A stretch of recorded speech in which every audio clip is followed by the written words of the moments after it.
Cool. So what's up, guys?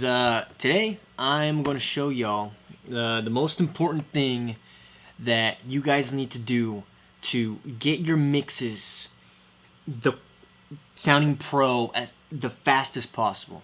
So the technique I'm going to show you guys is called referencing, and I wish I would have known this years ago and started doing it from the very beginning, because referencing is one of those things that you'll say, yeah. I like to create my own ideas. I like to be creative on my own without being influenced by other tracks. But if let's say you're trying to sound like Anjuna, or you're trying to sound like Drum Code, or you're trying to sound like any sort of record label like Dirty Bird, you want to go and listen to those tracks.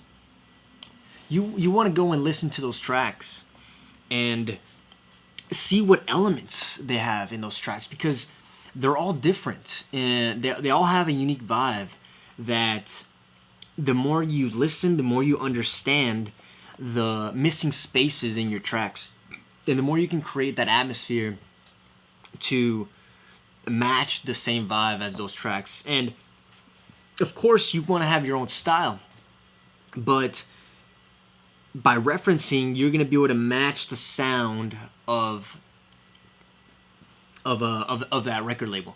So what I'm gonna show you guys is a really awesome plugin. It's called Reference. It's by Mastering the Mix, and this is what I use a lot to reference when I try to find what is it that is missing in my mixes. What is it that I'm missing in my productions, in my arrangements? So like listening to the kicks, right? Is the kick long? Is the kick short, right? It depends, right? The bass line, right? You're making a heavy tech house type track, you want that bass line a little more present in the front of the mix. Whether if you're making a more for example, progressive house track, it'll be going with the chords more, right? If you're making more like an Anjuna beats type track, if you're making more like Anjuna deep, the bass line could be the main element of the track, the main melodic element of the track. If you're making a techno track, there might not even be a bass line, right? And so, people say, yeah, I know how to make electronic music, but all these tracks are mixed very differently depending on the elements. Genres vary very much in the elements, especially in the low end. Really anything, but in the low end, you'll hear some genres have just that rumble, reverb. Others will have just a really short 909 kick. Others will have more of a punchy, clubby kick. So all of that, by referencing properly and using your ears, you'll be able to tell if your track is matching that vibe or if it's not, right? And that will get you even closer to getting signed by that record label that you've been wanting to get to. So here I'm about to get with you guys on this tutorial where I'm going to show y'all the plugin Reference and how it works, and I'm also going to show you a track that I'm working on, which I'm going to submit to a record label called Potable Records, which has this super dark techno sound, but at the same time has some groove elements in there. It's not straight techno, but it's not tech house either. It's in between. I'm really a fan of the style. I call it groovy techno. It's what I've been working on in my own personal projects. So here we go. I'm about to show you guys how this looks.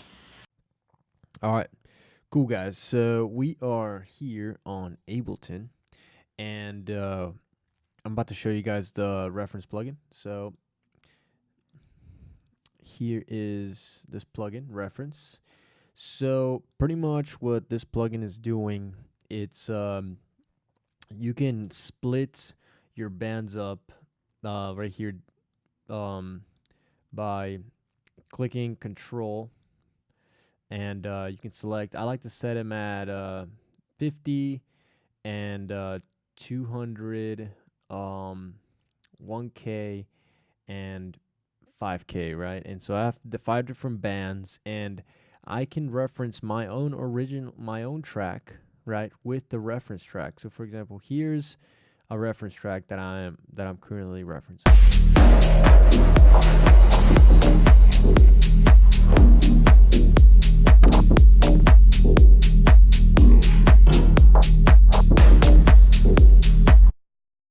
Yeah, so this is what I'm referencing right now, and it's got a dark vibe. I've been playing with it right now, and so it's telling me that, for example, let's go through everything.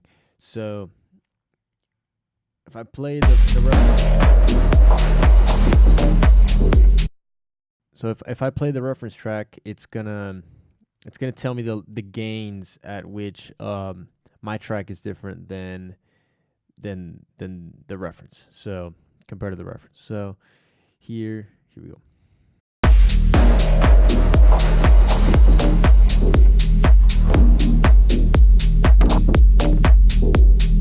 So here you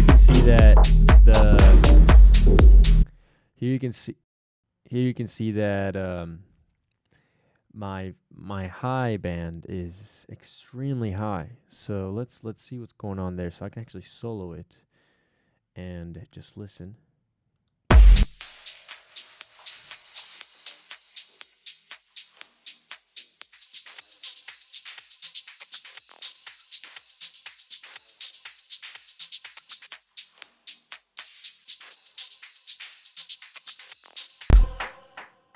So it's clear that I have way more harshness in those highs than in the reference track. So I open up span just so I can see exactly where that's coming from. So let's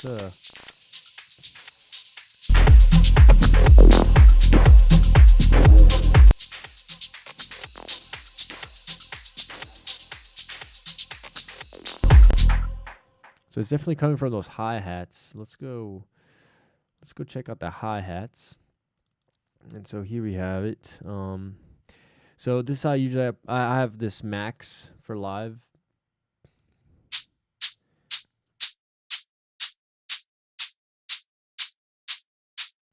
And so yeah, that does sound a little harsh. So what maybe we can do is throw a little compression on there, right? Just on those.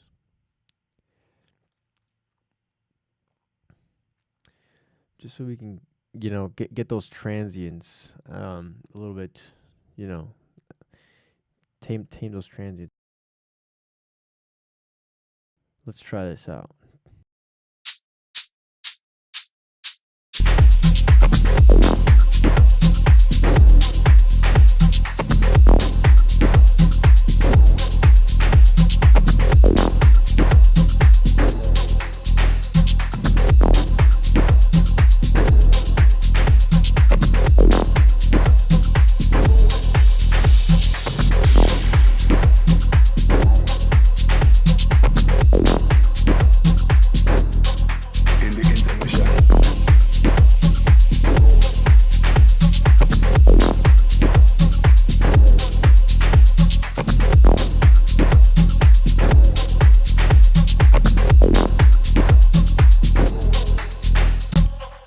Okay, so then pretty much after every change I make, I go back and I check the reference just to see how we did, right? So let's check it out.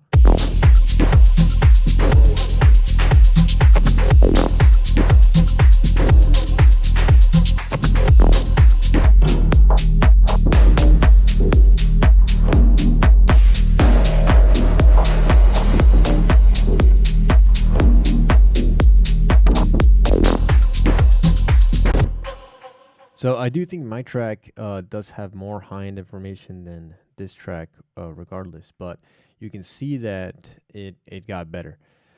So let's talk about what everything else here means. So when I play, here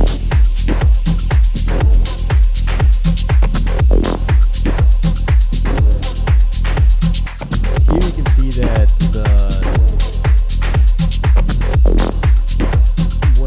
the lines are moving outwards. That means that my track is less compressed that means that my track is less compressed than the reference. And when it's moving in, that means that my track is more compressed than the reference. Right now, I'm barely in the initial stages. I'm not nearly as compressed as the track that I'm listening to. This one is up at negative 8.4 LUFS, and mine's at negative 9. So, it's okay for it to be a little less compressed. Let's see what else it's telling us.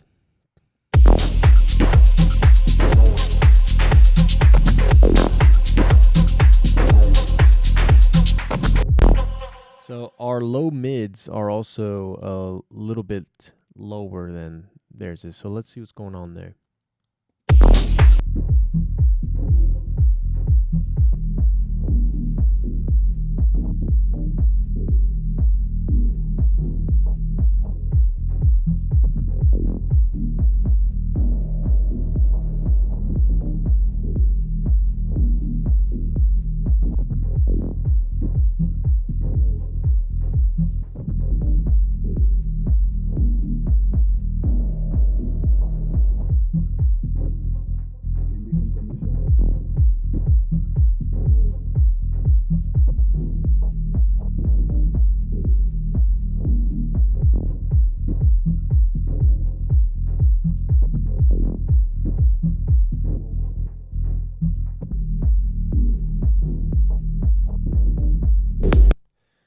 So the difference is not a lot, but one thing we could definitely try out is putting just a little bit of saturation over here.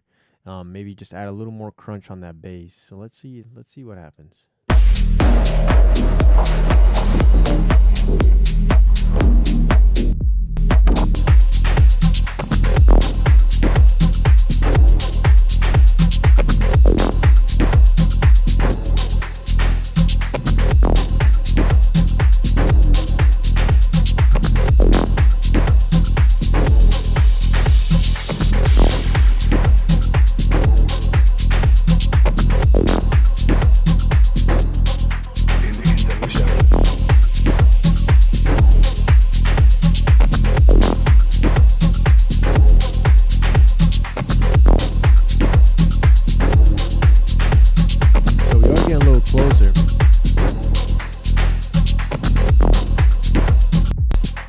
So yeah, we definitely got a little closer there. You know, you don't have to be exact, you're just referencing. And it also sounds like their bass is a little bit more wider, right? That's what it sounds like. So let's see.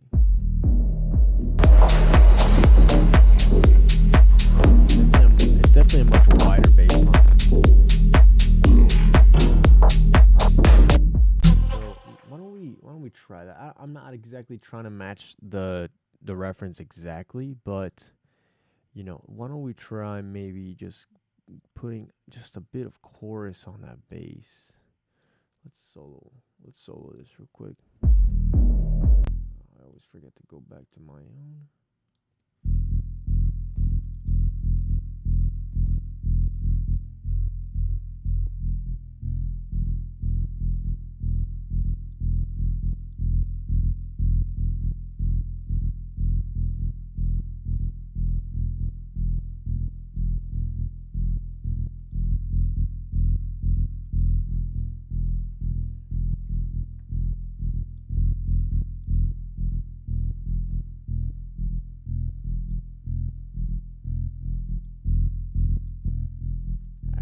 I actually really like the vibe.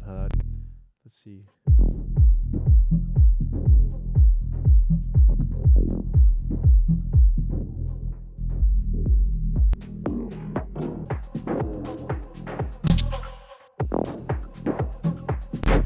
Forget something.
we can definitely tell that it puts it a little bit more in the mix, a little more wider for sure. Um, it's not a tech house track, so it's not as present in the mix, but it's still creating that really good groovy vibe that we still want. And so reference, definitely helped us by doing this. I can still see that our highs are way too high. Let's fix that.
So I definitely have a lot more going on in my in my highs. He only has like a hi-hat, and I can hear the click of his kick, and some white noise, and some of those other chimey sounds. But that's as far as it. I have a whole top loop going, so that's definitely contributing to a few dBs up there. You'd probably say like 3.5 dB extra, which is okay. It doesn't sound bad. I have about 1 dB less on the low end.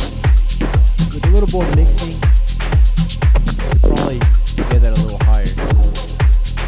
But just turn the volume on the low end, just like that. But I do use this other plugin called Bass Room. That does help me. It's an EQ. It's by the same.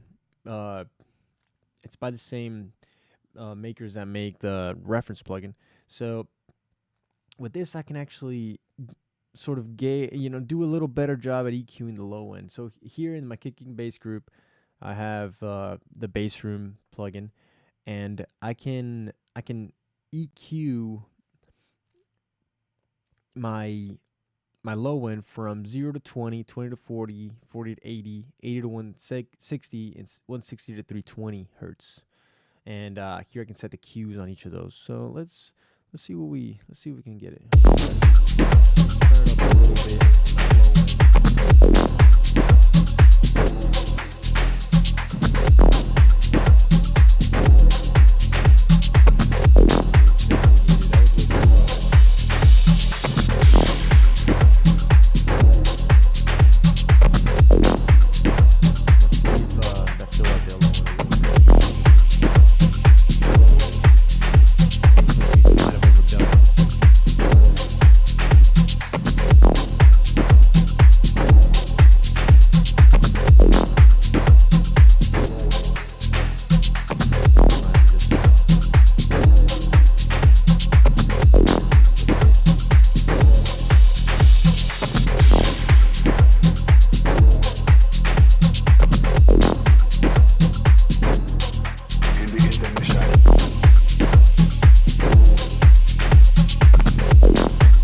So that white noise that I got in there is definitely getting a little bit in the way.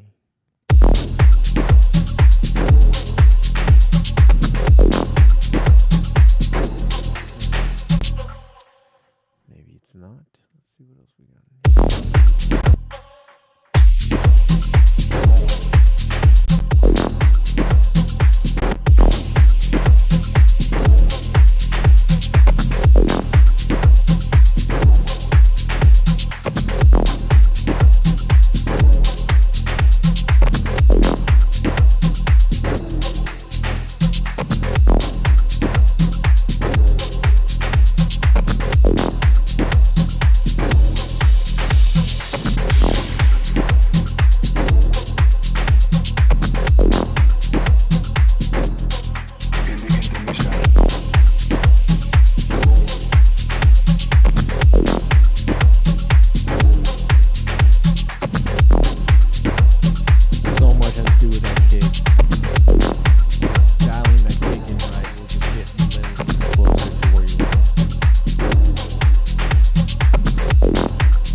We're getting closer. We're definitely getting close. That white noise had a lot to do with it.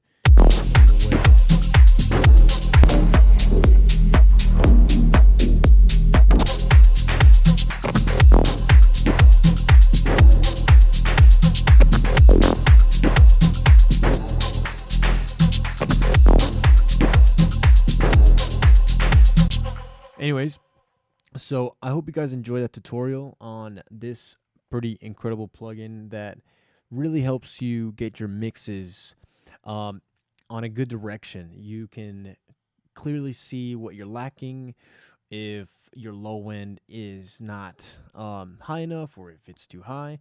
You can, and I highly recommend using it in combination with this VOXENGO SPAN spectrum visualizer, so that you can lock in on different frequency bands and see how, from your reference, from the track that you're referencing to your original, you can see how those frequency bands are different. And given what you see, you make decisions on what to do in the mix or in your production, right? Okay, these things are definitely clashing. Whether you might need just a little more power somewhere, add a little saturation somewhere. All those highs are too bright, you know, a little compression to just tame them a little bit, or EQ. So hope you guys enjoy this tutorial. I'll have more to come. Thank you so much, guys.